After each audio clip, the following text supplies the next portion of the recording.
Армысыздар, құрметті студенттер. Бүгін бізде пікірталас. Пікірталастың тақырыбы интернет. Бәріміз тәуелді болған интернет желісі. Бізде екі топ бар. Бізде оң жақта отырғандар даттаушы, сол жақта отырғандар жақтаушы топ. Енді бізге интернет пайдалы ма немесе зиян ба, сол туралы пікірталасымызды бастаймыз. Қазіргі таңда интернеттің пайдасы өте көп болуда. Себебі онлайн сабақтарды барлығын интернет арқылы жасаудамыз.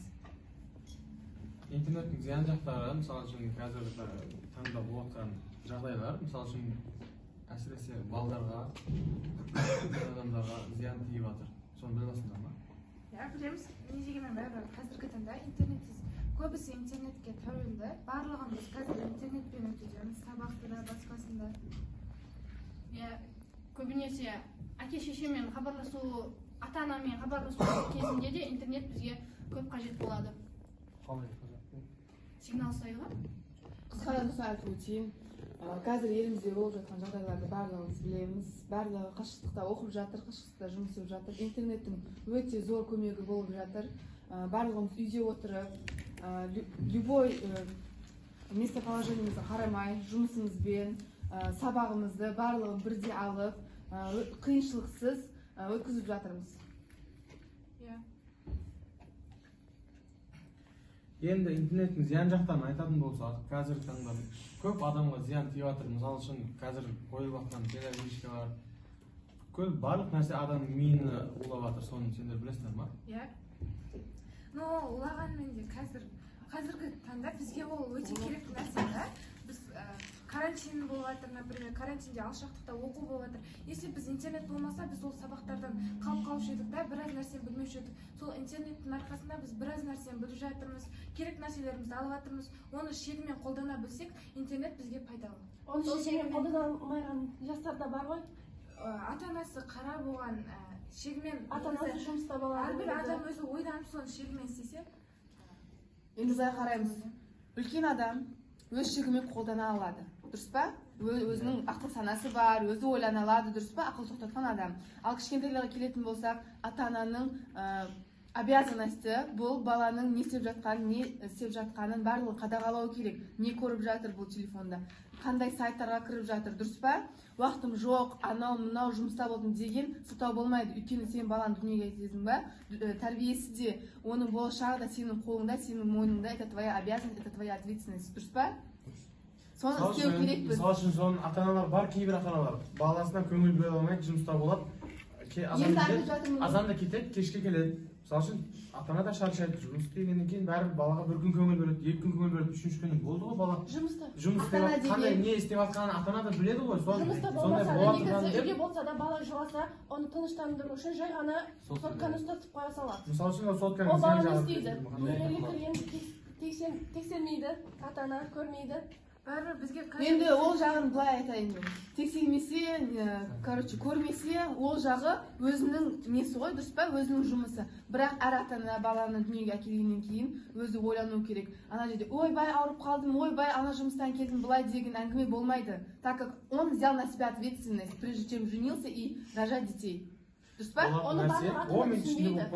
Болатын нәрсе, бала ойнайды ма, керек емес сайттарға кіріп, мысалы үшін Қазіргі таңда интернет өте қатты дамыған. Бірінші балаға телефон әперуден, ұялы құрал әперуден алдын, қарайсың, әртүрлі программалары бар. Кішкентай балдарға көп сайттарды кіруге шектейтін программалар бар. Егер ата-ана ответственный болса, сол программаны жүктеп, телефон алған кезде соның барлығын настраивать етіп береді. Ол барлығы ақшаны өзі үшін істейді. Оны ана жерде көшедегі кетіп барған ата әже үшін істемейді. Өзінің баласының, өзінің елінің болашағы үшін істейді. Тек қана жас балдар емес, біз өзімізде отырған кезде, столовыйда отырған кезде телефонымызды біреу жинап алып қойды. Жас балдар емес, өзімізде ересек адамдарды сол телефонды сообщение келген кезде қараймыз соған. Не келді екен деп қызығып отырамыз соған. Сосын алып аламыз телефон. Әкесі бері не келді деп оқимыз, дұрыс па? Ондай тек қана жас балдар емес, жасөспірімдерді әрқандай нелерге кіріп сотталып кетіп жатқандар бар қазір, үлкендердің арасында да. Енді әркім адам өзінің санасына байланысты ғой, дұрыс па? Олар өздері үшін жауап береді. Олар көреді, неменеге кіріп жатқанын қарау керек қой, дұрыс па? Өзінің басында миы бар. Құдай беріп қойған миын, оны қолдану керек. Білместен кіріп көрейінші деп сотталып кеткендер көп әзір. Ал ол үшін не етуіміз керек? Біздің елдің басқармада жұмыс істейтіндер, осы салада жұмыс істейтіндер көру керек. Ондай сайттардың бәрін жою керек, дұрыс па? Дамыған кезде. Ол жағы бізде қаралмайды в основном. Әрбір телефонын ұстайтын адам өзінің ой, ақыл санасына байланысты тура жолмен жұмыс істеу керек. Сол телефонға постоянно баланып қалады, соң сабақ істеп отыр да, сосын ол сабақ істеп болғаннан соң бір ойын ойнап жіберейін дейді да, кіреді.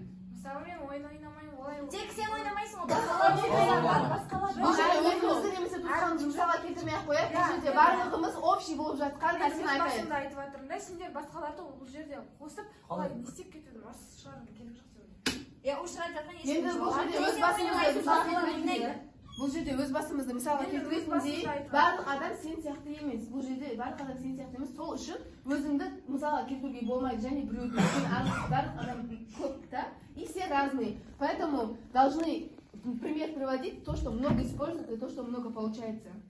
Дұрыс па? Сондықтан қазіргі таңда интернеттің қызметі үлкен рөл атқаруда бізде. Себебі сабақтарды орындауда, жіберуде, апайлардың көмек сұрауда, бірдеңе үйренуде, барлығында интернет арқылы Енді қазір бізде карантин болып жатыр, барлығымыз қашықтықпен оқып жатырмыз. Егер интернет болмағанда не істер едік? Үйде отыра беретін бе едік құр босқа? Ештеңе білместен сонда? Қазір біз карантин кезінде қашықтықпен интернет жайлы, интернет арқылы, то есть көптеген мәлімет біліп жатырмыз, көптеген мұғалімдермен обратный связь істеп жатырмыз. Түсінбегенімізді интернет арқылы, WhatsApp желісі бар, көптеген желілер бар, сұрап біліп, білмегенімізді сұрап алып жатырмыз. Дұрыс па? Қазір интернеттің плюс жағы сол бізде карантин кезінде сабақты ғана Және карантин болмады делік, карантин болмады, бірақ мектепте бізге 100% бәр нәрсені үйрете бермейді, университетте де. Мысалы үшін студент деген сөз ол өзін өзі үйретеді, өзін ізденіс дейді, дұрыс па? Студентпіз біз қазір мысалы үшін да, дұрыс па? Барлығын мұғалім үйрете бермейді. Біз өзіміз үшін интернеттен көріп, бәрін оқып білуіміз керек. Бұрынғы адамдар интернетте оқыған, Ол бұрынғы заман, қазіргі заманда кітап интернетте де бар да. Әр адам заманға сай, талапқа сай үйренеді. Қазір басқаным через Бұрынғы заманда интернет. айтудың керегі жоқ, алдыға қарай біз керісінше дамып келе жатырмыз. Ол дамығанымыз өзімізге жақсы. Мысалы, кітапты қазір ешкім көтеріп жүрмейді. Аласың да интернеттен ашып оқи бересің. Соның ішінде біз тек қана телефонға бағланып қалғанбыз, интернет арқылы барлық нәрсені тауып үйренгенбіз. Но өзіміздің денсаулығымызға зиян болуын ұқпаймыз да өзіміз. Тек қана Біз оны жеңмен қолдансақ, денсаулығымыз да сақталады. Сен мысалы үшін сабақ жіберіп боласың, и сосын мен ізденуім керек еді ғой, ана нәрсені есіме келіп қаласы ол деп интернетке кірмесің ғой, дұрыс па? Кірген кезде де сен көп отырасың, көп ізденесің. Сол үшін де адам үшін денсаулығына көп зиян. Интернеттегі бұл тек қана WhatsApp, Instagram, интернет, YouTube ол емес, ол сетевой центр. Онымен ұзақтағы, алыстағы адамдармен сөйлесуге де болады. Шетелде мысалы үшін туысқаның бар шығар, ол онымен барып уақытымен ғой. Онымен барып көре салмайтын жағдайлар болады, сондықтан через видеозвонок. Енді мен пайдасын айтып жатырмын, оның зиянын айтып жатырмын. Зиянын сендер айтасыңдар. Интернет болмаса, сет ұстамаса, ол адаммен хабарласа алмайсыздар. Сондықтан интернеттің Өзіңіз айтып жатсыздар, сабақ оқимыз, и сосын ізденеміз, и сосын өзімізде алта тұрғандармен сол телефон арқылы сөйлесе аламыз деп. Соның барлығын қосқан кезде біз қанша сағат отырамыз? Тек қана жарты сағат, 1 сағат отырмаймыз ғой. Дұрыс айтасың, сол жағымен келсем, өйткені ол уақытқа өте көп уақыт кетеді. Сабақтың өзіне 3 сағат керек, кем дегенде. Ізденіске 1 сағат берейік, телефонмен сөйлесуге 1 сағат берейік, 5 сағат болады общий. Ол өте көп деп ойламаймын. Өйткені арасында сен 5 сағат телефон ойнап отыра бермейсің ғой. Басқа тірлік телефон болады, басқа тірлігін істелесің. Мысалы үшін азанда сағат 3 сағат сабағыңды сен, 1 сағат үйді жинайсың, содан кейін 1 сағат табағыңды дайындап, тамағыңды ішесің ба, одан кейін ізденісіңді іздейсің, ізденіп болдың ба, сосын сөйлесетін адаммен сөйлесесің. Солай күніңді өткізуге болады. Егер адамның режим дня будет нормальный, ничего от этого не будет вреда.